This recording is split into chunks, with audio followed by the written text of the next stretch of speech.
When football united a divided world. Moments when football became more powerful than politics or war. Imagine a world on the edge of collapse. A world where hatred is louder than hope. A world where borders feel like prison walls. A world where leaders fail, weapons roar, and people lose faith in humanity. Now imagine, all of that is stopping. Not because of peace treaties. Not because of negotiations.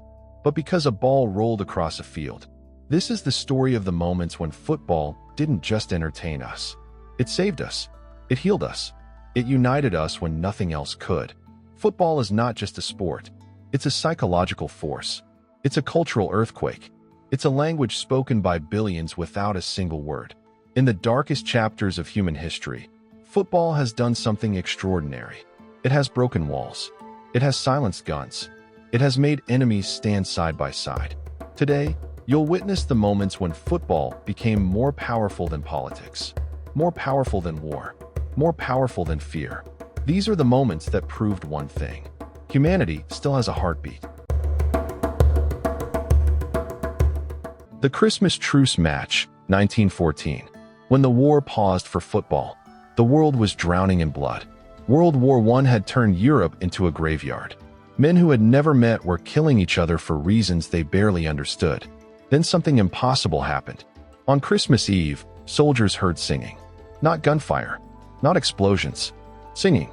British voices, German voices, different languages, same melody. The next morning, soldiers climbed out of their trenches. No rifles, no helmets, just courage. They shook hands. They exchanged chocolate. They shared cigarettes. And then, someone kicked a ball. The battlefield became a football pitch. The war paused. Humanity returned. For a few hours, enemies became teammates. Fear became laughter. Death became life. Psychologists still study this moment. Why? Because it proves something profound. When people see each other as humans, not enemies, conflict collapses. Football didn't just stop a war. It reminded the world that peace is possible. Drogba's plea that ended a civil war, 2005. When a striker became a peacemaker. Ivory Coast was burning. A civil war had split the nation in two. Families were torn apart. Cities were destroyed. Hope was fading. Then Didier Drogba stepped forward. Not as a Chelsea legend. Not as a superstar. But as a man begging for peace. After the Ivory Coast qualified for the World Cup, Drogba fell to his knees on live television. He looked into the camera. He spoke to the rebels. He spoke to the government. He spoke to the entire nation. Lay down your weapons. The country froze. People cried. Leaders listened. 1 year later, the war stopped. Not because of politics. Not because of negotiations. But because a footballer asked his people to choose peace. Drogba later convinced the government to host a match in rebel territory. The stadium was packed. Enemies sat side by side. No violence. No hatred. Just football. That day, the Ivory Coast remembered it was one nation, one people, one heartbeat. Football didn't just inspire peace. It created it. The Iran vs. USA match, 1998. When rivals showed the world how to respect each other. For decades, Iran and the United States were political enemies. Tension, sanctions, hostility, fear. Then came the 1998 World Cup. Iran vs. USA. A match loaded with political weight. A match that the world expected to explode. But something beautiful happened. Before kickoff, Iranian players walked toward the Americans. They carried white roses. Symbols of peace. Symbols of respect. The stadium erupted. Not in anger. In applause. Players posed for a joint photo. Smiles everywhere. No hatred. No propaganda. The match became a lesson in humanity. A reminder that people are not their governments. A reminder that respect is stronger than rivalry. Football didn't solve the political conflict, but it shattered stereotypes. It opened hearts. It showed the world what diplomacy should look like. The Miracle of Liberia, 2005. When a footballer became a president. Liberia was broken. Civil war had destroyed everything. Children were forced into armies. Families were displaced. The country was traumatized. Then came Weah, a football icon, a Ballon d'Or winner, a man who grew up in the slums and rose to global fame. He returned home with a mission, not to score goals, but to rebuild a nation. People trusted him. People believed in him. People saw him as hope. In 2005, he ran for president. He didn't win that year, but he planted a seed. 12 years later, he became the president of Liberia, the first former footballer to lead a country. His rise wasn't about politics. It was about unity. It was about healing. It was about giving a broken nation a second chance. Football didn't just change his life. It changed the destiny of an entire country. The South Africa World Cup, 2010. When a nation healed through football, South Africa carried deep scars. Decades of apartheid had divided the nation. Black, white, separated by law, separated by pain. Then came the 2010 World Cup, the first ever on African soil. A moment bigger than sport, a moment of rebirth. Nelson Mandela appeared at the stadium. The crowd erupted.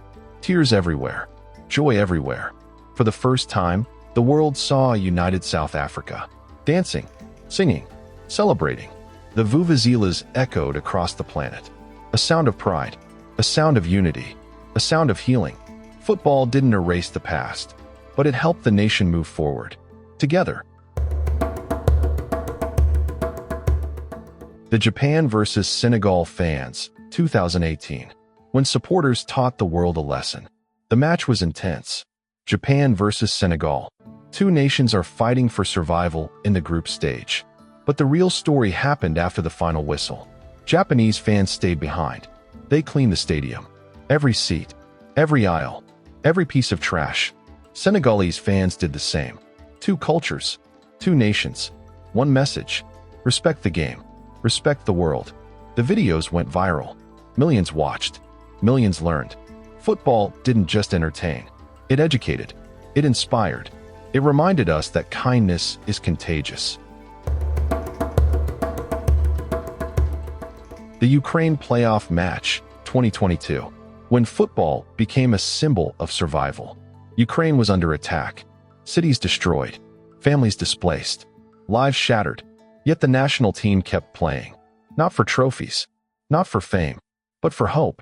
Every match became a message. We are still here. We are still fighting. We will not break.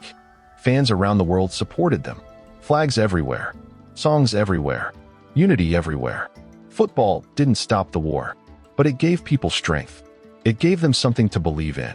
It gave them a reason to keep going. The power of a shared goal. Why does football unite us? Why does it break barriers? Why does it silence hatred? Because football taps into something primal, something ancient, something universal. Humans are wired for connection. We crave belonging. We seek identity. We want to feel part of something bigger. Football gives us that. A team to believe in. A story to follow. A dream to chase. When a ball rolls, politics fade. When a goal is scored, differences disappear. When a stadium roars, humanity becomes one voice. Football is not just a sport. It's a mirror. It shows us who we really are. It shows us what we can become. United, powerful, human. The world needs this more than ever. Today, the world feels divided again. Borders are closing. Conflicts are rising. People are drifting apart. But football still has the power to bring us back together. It still has the power to heal. It still has the power to inspire. Every match is a chance to unite. Every goal is a reminder of hope. Every fan is part of a global family. When football unites us, the world becomes brighter. The world becomes kinder. The world becomes human again. This is why the game matters. This is why these moments matter. This is why football will always be more powerful than politics or war.